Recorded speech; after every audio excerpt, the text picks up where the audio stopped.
मराठी अक्षर भारती इयत्ता 9वी धडा 6वा ऑलिम्पिक वर्तुळांचा गोफ. बाळ ज पंडित 1929 ते 2015. प्रसिद्ध लेखक, क्रिकेट सामन्यांचे समालोचक, पहिले शतक, कुमारांचे खेळ, क्रिकेटमधील नवलकथा इत्यादी पुस्तके प्रसिद्ध. ऑलिम्पिक सामन्यांची सुरुवात का व कशी झाली, हे सामने भरवण्यामागील उद्दिष्टे कोणती, ऑलिम्पिक वर्तुळांचा अर्थ काय, या सर्वांचा आढावा प्रस्तुत पाठातून लेखकांनी घेतला आहे.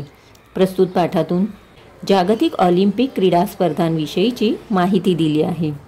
मनुष्याच्या सर्वांगीण व्यक्तिमत्व विकासात क्रीडेचे महत्त्व अनन्यसाधारण आहे. सर्व स्तरांवर खेळले जाणारे क्रीडा सामने हे जगभरातील क्रीडाप्रेमींचे लक्ष वेधून घेणारे ठरतात. संपूर्ण जगभरातील क्रीडा सामन्यात ऑलिम्पिक क्रीडा सामन्यांना एक मानाचे स्थान आहे. ऑलिम्पिक 2020च्या विजयाचे उद्दिष्ट डोळ्यांसमोर ठेवून आपल्याला आवडणाऱ्या खेळांवर लक्ष केंद्रित करून त्यात पारंगत होऊन आपल्या देशाला ऑलिम्पिक विजयाचे मानकरी होण्यासाठी अधिकाधिक प्रयत्नशील राहूया. ऑलिम्पिक गावाकडे आमची मोटार भरधाव वेगानं जात होती. गर्दी प्रचंड असली तरी रहदारीला अडचण मुळीच नव्हती. येण्या जाण्यासाठी वेगवेगळे रस्ते होते. खेळांचे मैदान जवळ येऊ लागले तसे आमचे डोळे समोरील क्षितिजाकडे लागले. खूपच उंच अशा स्तंभावर एक भला मोठा ध्वज फडफडत असलेला आम्हाला दिसला. ऑलिम्पिक सामन्यांचे ते स्वतंत्र निशाण होते. ध्वजावरील पांढऱ्या शुभ्र पार्श्वभूमीवर लाल, पिवळ्या, निळ्या, हिरव्या व काळ्या रंगांची वर्तुळे एकमेकात गुंफलेली होती. जणू 5 मित्रच हातात हात घालून आपल्या मैत्रीची साक्ष जगाला देत होते. ही 5 वर्तुळे म्हणजे जगातील 5 खंड आणि त्यांची शुभ्रधवल पार्श्वभूमी म्हणजे विशाल अंतराळ. या ध्वजावर ऑलिम्पिकचे ब्रीदवाक्य लिहिलेले आहे, सिटियस ऑल्टियस फॉर्टियस, म्हणजे गतिमानता, उच्चता, तेजस्विता. प्रत्येक खेळाडूने जास्तीत जास्त गतिमान होण्याचा प्रयत्न केला पाहिजे, अधिकाधिक उंची गाठण्याची शिकस्त केली पाहिजे आणि बलसंवर्धनासाठी जास्तीत जास्त श्रम केले पाहिजेत, असा संदेश हा ध्वज खेळाडूंना देत असतो. या ध्वजस्तंभाजवळ एक स्फूर्तिदायक मशाल सतत तेवत असते.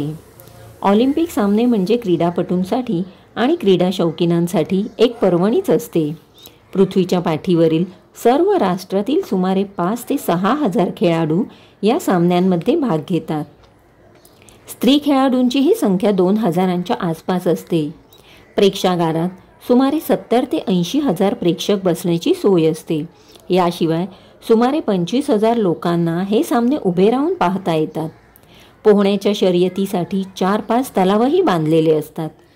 खेळांचे विशाल मैदान, त्या भोवतालचे प्रचंड प्रेक्षागार, रहदारीसाठी मुद्दाम बांधलेल्या अनेक सडका, लोहमार्ग, पुरुष व स्त्री खेळाडू यांच्या निवासासाठी बांधलेल्या असंख्य खोल्या असलेल्या इमारती, वसतिगृहे, प्रेक्षकांच्या श्रमपरिहारासाठी सुसज्ज अशी विशाल उपहारगृहे, असे हे एक मोठे गावच असते. याला ऑलिम्पिक व्हिलेज असे म्हणतात.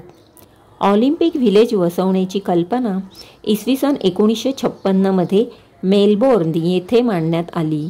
पहिले ऑलिम्पिक व्हिलेज तिथलेच.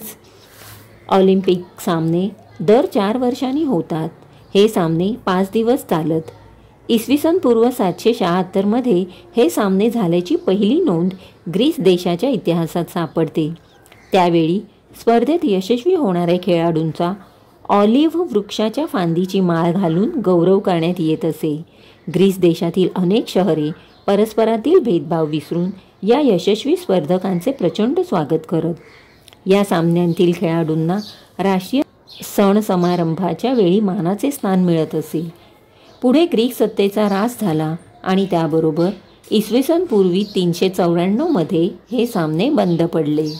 मैत्रीचा मंत्र सांगणाऱ्या या ऑलिम्पिक सामन्यांची त्यानंतर इसवी सन 1894 साली आधुनिक जगाला आठवण झाली. त्यावर्षी फ्रान्स देशात एक ऑलिम्पिक काँग्रेस भरवण्यात आली होती. त्या काँग्रेसला अनेक राष्ट्रांचे प्रतिनिधी हजर होते. कुबर्टीन नावाच्या फ्रेंच क्रीडा तज्ज्ञाने या काँग्रेसमध्ये ऑलिम्पिक सामन्यांचे पुनरुज्जीवन केले. शरीर संपदा वाढवण्यासाठी, बलसंवर्धन करण्यासाठी आणि प्रामुख्याने देशादेशातील मैत्री वाढून त्यांच्यात मित्रत्वाची स्पर्धा व्हावी यासाठी प्राचीन ऑलिम्पिक सामन्यांप्रमाणेच यापुढे आंतरराष्ट्रीय क्रीडा स्पर्धा भरवाव्यात असे ठरले. 1896 पासून ऑलिम्पिक सामने दर 4 वर्षांनी वेगवेगळ्या देशात भरवले जातात. त्यानिमित्ताने जगात सद्भावना, समता, मैत्री, विश्वबंधुत्व, शिस्त व ऐक्य या भावना वाढीस लागतात. या सामन्यात निरनिराळ्या 21 खेळांची तरतूद आहे. पुरुषांसाठी व स्त्रियांसाठी वेगवेगळे सामने होतात. या सामन्यांच्या व्यवस्थेसाठी एक आंतरराष्ट्रीय ऑलिम्पिक समिती नेमलेली असते. या स्पर्धात भाग घेणाऱ्या प्रत्येक देशाचे 1 ते 3 प्रतिनिधी या समितीत असतात.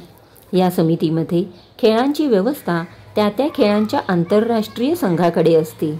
ऑलिम्पिक सामन्यांसाठी लागणारा खर्च फारच मोठा असतो. हा सर्व पैसा स्पर्धक देश उभा करतात.